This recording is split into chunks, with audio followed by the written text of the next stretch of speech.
नमस्ते टासितेलेक फ्याफुला छाचलो खम्रिमु म जोर्डन गुरुङ तपाईहरु सबैजनालाई आजको यस भिडियोमा म स्वागत गर्दछु र धेरै दिन अगाडि चाहिँ एकजना साथीभाइले कमेन्टमा लेख्नु भएछ कि यो जुन मार्मे मेलमको पाठ छ यानी हामीले छेमे बाल्ने बेला बत्ती बाल्ने बेला जुन पाठ पढ्छौं त्यसको चाहिँ अर्थ बताइदिनु भनेर लेख्नु भएछ र आज चाहिँ म यो जुन मार्मे मेलमको पाठ छ त्यसको छोटकरीमा चाहिँ त्यसको अर्थ तपाईहरुलाई भन्ने प्रयास गर्नेछु है।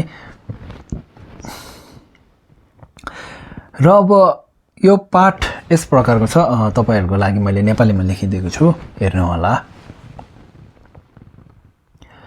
मार्मे नेने तोङसुमगे तोङछेम्बो छिक्देन खामगे खोरियोगदाङ याम्बर क्युर्जे 동부니 리 갤보 리랍 잠도 교르지 마르코니 타이 갸소 잠도 교르지 장니 상게 레레 된도 동슈르 레레 종와르 교르지 여기 시베 제모 멘체네 나르메베 냐르와 인체게 마리베 멤바 탐제 살네 초주 상게다 장주 셈베 신감 탐제 문숨도 통신 살와르 교르지 ombanzra aloke ahung ema ho ngochar mejong nangsal tunme de kalzang sangge tongza laso be rabjam chochu shingham malu be lama yidam khado chögyong kilkhor lazo namla bulware ki phame zoje semjen tamje ge cherap dedang kene tamje do 조상 개베 신감 원통네 외박 매근 니다 에르메쇼 콘초 숨당 자숨 하조게 덴베 투이 말람 대답데 녀르도 조버라 쟁게 랍도소 तदिया पेंजा डेया आवा बोदा नए सोहा। हजुर, अब मर्मे मेलमको पाठ चाहिँ यस प्रकारको छ है। र अब यसको अर्थ के छ भन्दाखेरि यसमा लेखिएको छ कि जब हामीले छेमे यानी अब दियो बनाउँछौं यानी दियो जलाउँछौं, त्यो दियो बाल्ने यानी जुन त्यो छेमेको कोङ भन्छ त्यसलाई, जुन चाहिँ अब दियो बाल्ने त्यो दियोको भाँडो छ, त्यो चाहिँ यो सारा संसार है, यो सारा संसार जति ठुलो छ, यो मैले बालेको, आज मैले बाल्न गइरहेको त्यो दियोको छेमेको भाँडो पनि त्यतिको ठुलो होस्। र जुन त्यसमा अब जुन त्यो छेमेमा हाल्ने ढोंग्रे भन्छ हामीले, जुन त्यो बीचमा ढोंग्रे हामीले अब छेमे बाल्छौं नि, त्यो ढोंग्रे पनि हिमालको राजा है। हिमाल कतिको ठुलो हुन्छ, हिमालको राजा, अब हिमाल भित्र पनि सबभन्दा ठुलो हिमाल, त्यो जतिको ठुलो होस्। र त्यो छेमेमा हाल्ने जुन तेल छ, त्यो तेल भने समुद्र जति ठुलो समुद्र छ त्यति नै ठुलो त्यो छेमेमा हाल्ने तेल पनि त्यति नै ठुलो होस्। र यो छेमे चाहिँ मैले बाल्न गइरहेको यो छेमे चाहिँ संसारमा भएका लाखौं करोडौं जति पनि बुद्धहरू छन् सबैको अगाडि एउटा एउटा छेमे हुन्। र यो छेमे बालेको निम्ति संसारका सबै अन्धकार यानी अज्ञान, संसारका अब बाहिरको अन्धकार, जस्तै भित्र मनको अन्धकार, अज्ञान, रिस, राग जस्ता अन्धकारहरू सबै मेटेर जाउन् र सबै संसारको अब संसार पुरै संसार चाहिँ उज्यालो भइकन चाहिँ अब संसारभरि दशौं दिशामा बस्नु भएको बुद्धहरू, बोधिसत्वहरूलाई चाहिँ हामीले एकदम राम्ररी देख्न पाऊँ भनेर चाहिँ प्रार्थना गरेको है त। अब यो चाहिँ के हो भन्दाखेरि, अब मानौँ हामीले एउटा सानो छेमे बालिराखेको छौँ है, हामीले आफ्नो घरमा मानौँ एउटा सानो छेमे बालिरहेको छ भन्दा पनि भए तापनि अब तर हाम्रो सोच जति ठुलो हुन्छ त्यति ठुलो हामीले पुण्य कमाउँछौँ। यो धर्म भनेको चिज चाहिँ यस्तो हो कि यो धर्म गर्नु अथवा यो पुण्य कमाउनु भनेको चिज चाहिँ यस्तो हो कि देखावटीबाट पुण्य कमाउने अथवा धर्म हुने होइन। चाहे त्यो सानो होस् त हामीले अब चढाइरहेको छेउमा चाहे सानो होस् चाहे एकदमै ठुलो होस्, तर हाम्रो सोच जति ठुलो छ त्यति नै धेरै त्यति नै बेसी चाहिँ हामीले पुण्य कमाउँछौँ, धर्म हुन्छ भनेर भन्न चाहन्छु है त। यो चाहिँ एकदम महत्त्वपूर्ण हो, यो हामीले थाहा हुनुपर्छ। तपाईँले 100वटा छेमे बाल्दैमा तपाईँलाई एकदम धेरै पुण्य कमाउँछ भन्ने कुरा होइन।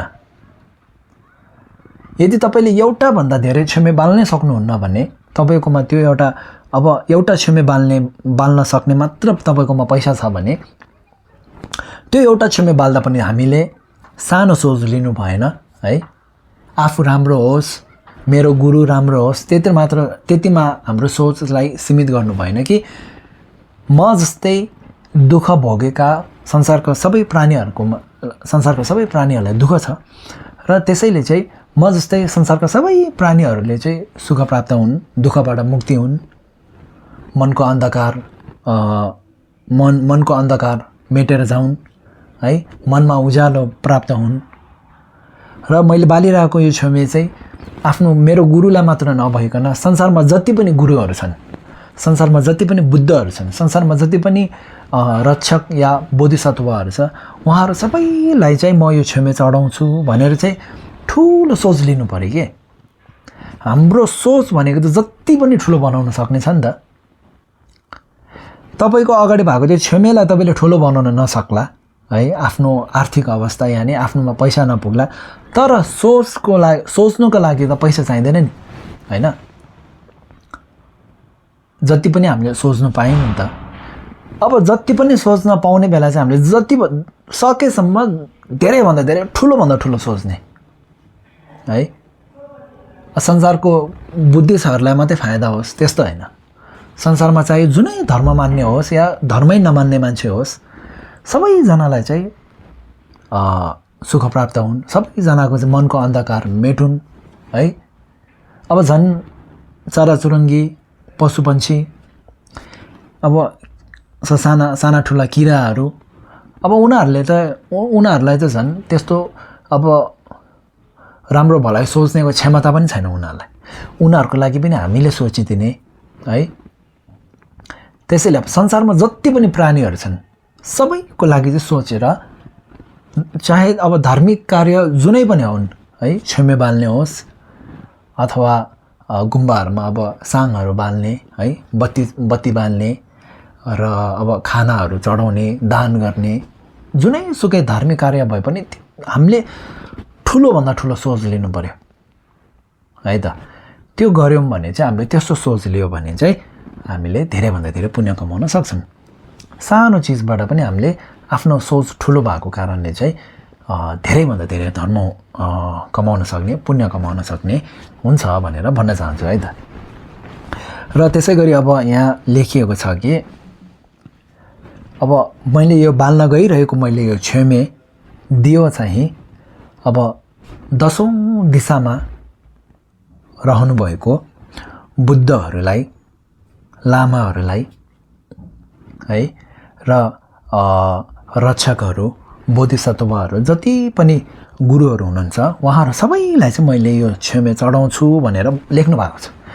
र साथै अब त्यसपछि छेमे चढाए मार्फत अब के प्रार्थना गरिरहेको छ भन्दाखेरि यस पाठमा मेरो बुबाआमा, हाम्रो बुबाआमा, खास गरी हाम्रो बुबाआमा र साथै संसारका सबै प्राणीहरूले यो जुनी है र त्यसै गरी अब आउनेवाला जुनी, अब चाहे संसारभरि जहाँ पनि छन् है, सबैले चाहिँ बुद्धता प्राप्त गरून् है। र बुद्ध अमितायु यभामे भनिन्छ, उहाँसँग चाहिँ एक हुन्, एकजुट हुन् है र भनेर चाहिँ प्रार्थना गरेको। र यो प्रार्थना पनि छिटोभन्दा छिटो, चाँडोभन्दा चाँडो अब यो सपना चाहिँ चाँडोभन्दा चाँडो, यो प्रार्थना चाहिँ चाँडोभन्दा चाँडो पुरा होस् भनेर यो पाठमा त्यस्तो लेखिएको छ है त। अब मैले अघि नै भने चाहिँ यो पाठको यो मार्मे मेलमको पाठमा के लेखेको छ भन्दाखेरि छोटो कुरामा भन्नुपर्दा दुईवटा कुरा छ। एउटा छ यो मैले बालिरहेको छेउमे चाहिँ एउटा मात्र नभइकन संसारमा जति पनि बुद्धहरू छन् 10औं दिशामा जहाँ पनि हुनुहुन्छ उहाँहरू सबैको अगाडि एउटा एउटा छेउमे हुन् है। र यो छेउमे बाले मार्फत संसारका जति पनि प्राणीहरू छन् 10औं दिशामा भएका संसारका जति पनि प्राणीहरू छन् उहाँहरू सबैले हामीहरू सबैले चाहिँ दुःख अन्धकारबाट चाहिँ मुक्त हुन्, अज्ञानबाट मुक्त हुन्, ज्ञान भैलुन्, बुद्धता प्राप्त हुन्, राम्रो नराम्रो छुटाउन जानुन् भनेर चाहिँ प्रार्थना गरेको। हजुर यो चाहिँ थियो अब यो मार्मे मेलमको छोटकरीमा चाहिँ यसको अर्थ यस्तो हो। हस् त अनि अब यसै गरी अब अरू कुनै पाठहरू यानि अब धर्म सम्बन्धित जुनै कुरा पनि तपाईहरुलाई जान्नु मन छ भने तल कमेन्टमा लेख्नु होला। म सकेसम्म त्यसको विषयमा म भन्ने प्रयास गर्नेछु है। मैले पनि सबै कुरा जानेको हुँदैन र भन्दै अनि यो भिडियोलाई शेयर गरिदिनु होला, च्यानललाई मेरो युट्युबलाई सब्स्क्राइब गरिदिनु होला है। र भन्दै फेरि पनि अर्को भिडियोमा भेटौँला। हस् त अनि धन्यवाद।